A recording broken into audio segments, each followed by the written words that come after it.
আমরা এখন পর্যন্ত আলোচনা করছি হচ্ছে এফটিপি প্রোটোকল, যার পোর্ট নম্বর 20 এবং 21। আমরা আলোচনা করছি হচ্ছে এসএসএইচ সিকিউর শেল, যার পোর্ট নম্বর হচ্ছে 22। তারপরে টেলনেট, যার পোর্ট নম্বর হচ্ছে 23। এবং আমরা এখন আরডিপি নিয়ে আলোচনা করছি, যার পোর্ট নম্বর 3389। ওকে, তো আমরা হচ্ছে এই চারটা আপাতত দেখছি।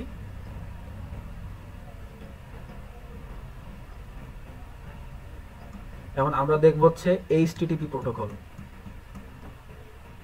এইচটিটিপি প্রোটোকলটা তার মানে এটা তো আমরা পূর্ণরূপ জানি, হাইপার টেক্সট ট্রান্সফার প্রোটোকল। এটা হচ্ছে আমরা কোনো ওয়েবসাইট যদি ভিজিট করতে চাই, কোনো ওয়েব সার্ভারে যদি আমরা কানেক্টেড হতে চাই, তাহলে আমাদেরকে এইচটিটিপি প্রোটোকলের মাধ্যমে যাইতে হয়। তো এর হচ্ছে পোর্ট নম্বর কত? এই পোর্ট নাম্বার আমরা অনেকেই জানি 80।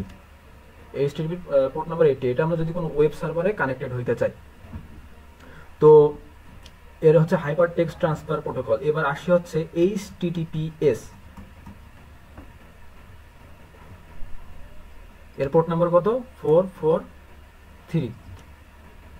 তা এই এইচটিটিপি আর এইচটিটিপিএস এর মধ্যে পার্থক্য কি? এই এস এর পূর্ণরূপ হচ্ছে সিকিউর। দেখেন, যখন আমরা হচ্ছে আমাদের ক্লায়েন্ট থেকে সার্ভারের মধ্যে একটা কমিউনিকেশন তৈরি হয়, আমরা এইচটিটিপি প্রোটোকলের মাধ্যমে ডাটা আদান প্রদান করি, ঠিক আছে?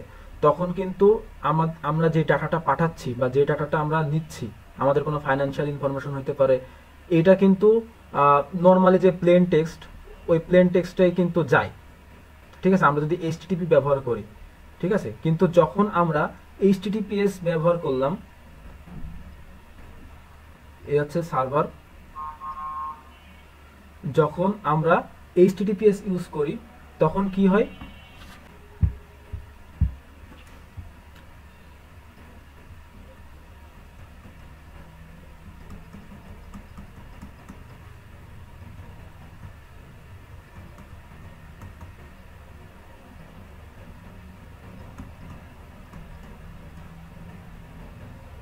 যখন আমরা এইচটিটিপি ইউজ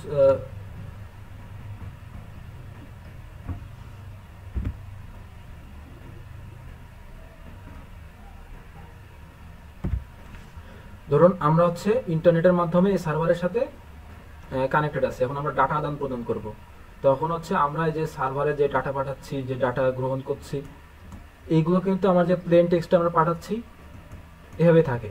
এখন যদি কোনো হ্যাকার,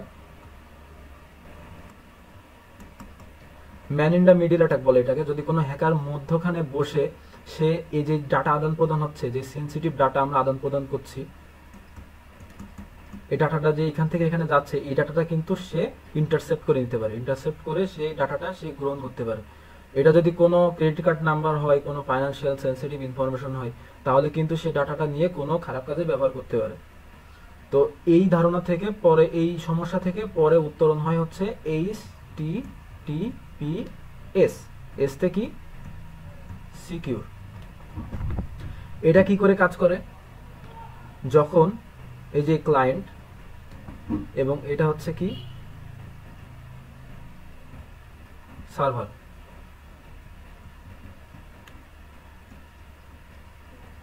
যখন এটাকে কমিউনিকেট করবে, তখন এর মধ্যে কি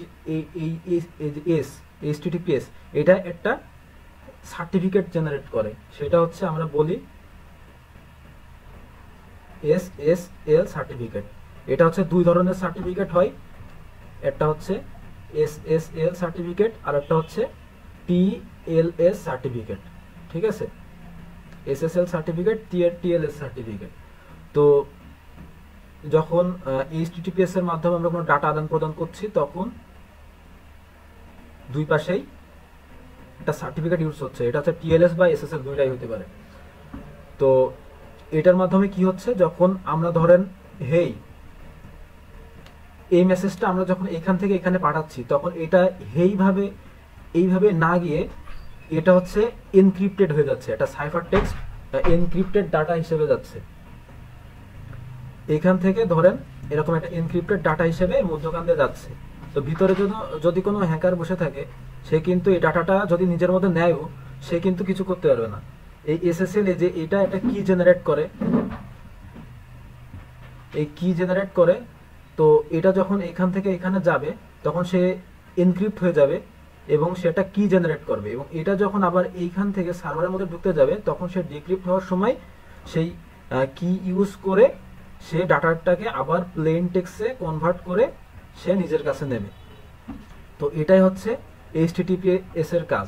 সে হচ্ছে একটা সার্টিফিকেট জেনারেট করে, যে সার্টিফিকেট অ্যালগোরিদমের মাধ্যমে কি জেনারেট করে, সেই কি জেনারেট করার মাধ্যমে মানে সে যে ডাটা এনক্রিপ্ট করে সে ডাটাকে খোলার জন্য যে কি জেনারেট করে, সে ডাটা যখন ভিতর দিয়ে যায় সার্ভার সেই ডাটাকে নিয়ে সেই কিটা দিয়ে সেই ডাটাটাকে আবার নর্মাল ডাটায় রূপান্তর করে সে তার নিজের কাছে নেয়।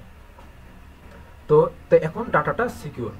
তো এসএসএল সার্টিফিকেট এবং টিএলএস সার্টিফিকেট এই জন্য ইউজ করে, এবং এর বিভিন্ন ভার্সন বের হয়েছিল যখন এসএসএইচ 1.0 আবিষ্কার হয়, তখন হ্যাকাররা হচ্ছে এটাকে ক্র্যাক করে ফেলে, এটার ভালনারেবিলিটি তারা খুঁজে ফেলে। তারপরে আসে এসএসএইচ 1.1, এখন সম্ভবত কত চলছে আমি এটা সম্ভবত জানি না। আর টিএলএস সার্টিফিকেটের ক্ষেত্রেও এরকম, টিএলএস এখন ভার্সন চলছে 1.3। আপনারা যারা এখন কোনো এসএসএল বা টিএলএস সার্টিফিকেট ইউজ করবেন তারা হচ্ছে টিএলএস 1.3 এর উপরে ইউজ করতে পারেন, বাট আপনারা সবসময় আপডেট থাকার চেষ্টা করবেন, না হলে ম্যান ইন দ্য মিডল অ্যাটাকে যে কোনো সময় পড়তে পারেন। তো এই হচ্ছে এইচটিটিপি এবং এইচটিটিপিএস এর মধ্যে পার্থক্য। এই যে এখানে যে কিটা জেনারেট হয়, এই কিটা কিন্তু অ্যালগোরিদম ইউজ করে। তো এই অ্যালগোরিদমের অনেক কারসাজি এখানে আছে।